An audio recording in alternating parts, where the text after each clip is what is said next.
So, how are you finding Manila so far? It's so hot here. Nasaan si Mama? Ay, wala ma'am. Pinahatid lang po niya sa akin si Ma'am Iris. Bakit ka nandito? Bisita natin siya. Ganun ka ba magtrato ng visitors? Let's go to my room na nga. Manang, can you wait for me? Ah, sige ma'am. No na, I'll bring her home. You can go home na, Yaya. Sige.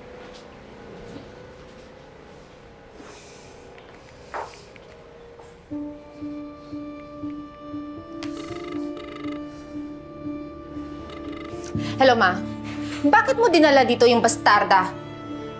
Kailangan naman ni Iris ng mga bagong kaibigan dito. Hindi sana dinala mo siya kung saan makaka-good influence sa kanya.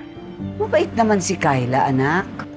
Ma, may sakit ka ba? Now I am questioning your judgment of character. Kailan naging mabait si Kyla? Kailan? Violet, may sasabihin ka pa ba, anak? Kasi may mga aasikasuhin ako tungkol sa launch natin. Ma, wag na wag mong dadalhin si Iris sa event. Ni anino niya. Wag na wag makatungtong sa lunch dahil nakakahiyang bumalandra ang isang bastarda. I don't think she's interested to attend our party. Hello?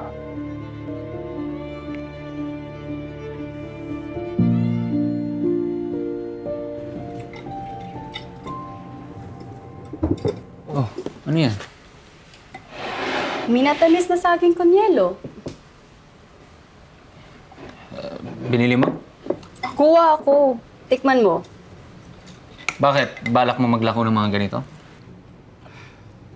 Leo, napaka-business-minded mo. Hindi ba pwedeng gusto lang kita igawa at pagsilbihan ng malamig dahil mainit ang panahon?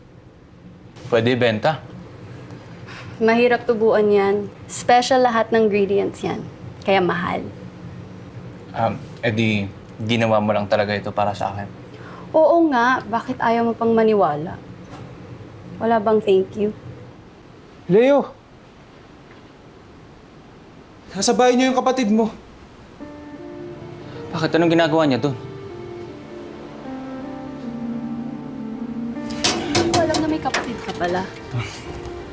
Oo, half-sister ko siya, kapatid ko kay Papa. Inaasahan mo ba ang pabisita mo dito? Hindi nga eh, hindi ko alam bakit lumuwas siya ng Maynila galing Cebu.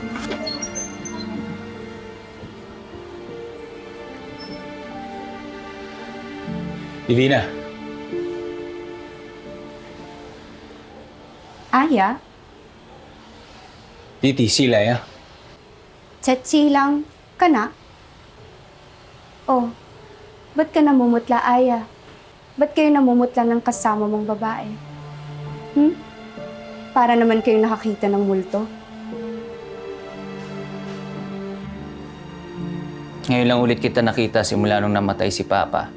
Nung namatay si Carmen, di ka man lang pumunta. Nagpadala naman ako ng telegrama para magsabing condolence. Mahal ang pamasahe sa barko, tsaka ano naman yung gagawin ko dito? Ano nga bang ginagawa mo ngayon? Ba't ka ba nandito? Masama ba na bisitahin ko yung kapatid ko? Yung pamangkin ko, nasan na? May piano lesson si Lily. Ano nga ba ulit pangalan ng maid mo? Iumsiwa na po. Ano nga ulit pangalan niya? Aurora, Aurora? Sunduin mo nga yung pamangkin ko sa piano lessons niya. hindi na kailangan sunduin si Lily. Napakalaki na niya. Hindi, okay lang, Leo. May pupuntahan din ako. Daanan ko na lang din si Lady. Pasuyo na lang yung sinasayang ko, pakulo na. Hindi mo ba kayang pagsabayin mga gawain mo dito? Sige, ako na magbabantay ng sinaing. Excuse me. Salamat, Aurora. Kung hindi mo siya katulong, anong silbi niya dito sa pamamahay mo? Kung hindi siya yaya ng anak niyo ni Carmen. Eh sino si Aurora sa buhay mo? Anong gusto mo iparating dito, Divina? Wala. Nagtatanong lang. Masama bang magtanong? O wala ka lang talagang maisagot? Huwag ka nang magpaliwanag. Alam ko na. Ang swerte naman ng babaeng yan. So, How does BGC sound to you? Whatever. Saan kayo pupunta? Out? Wanna join us? No. No, thank you. Magbe-BGC kami. Inutusan ako ni Ama na ilibat si Iris around. No. Excuse me? I said no. Hindi ako papayag. I don't remember asking your permission. Kyla, I own this house. At yung sasakyan na gagamitin mo, it's mine. Violet, I have a question.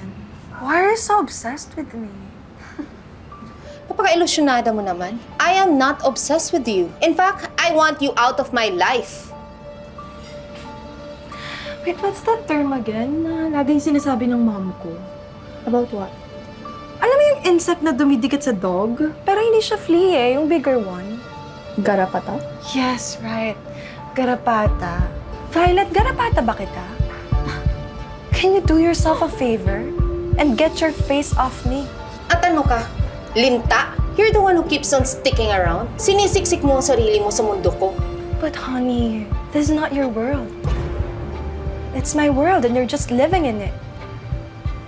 Let's go, Kyla.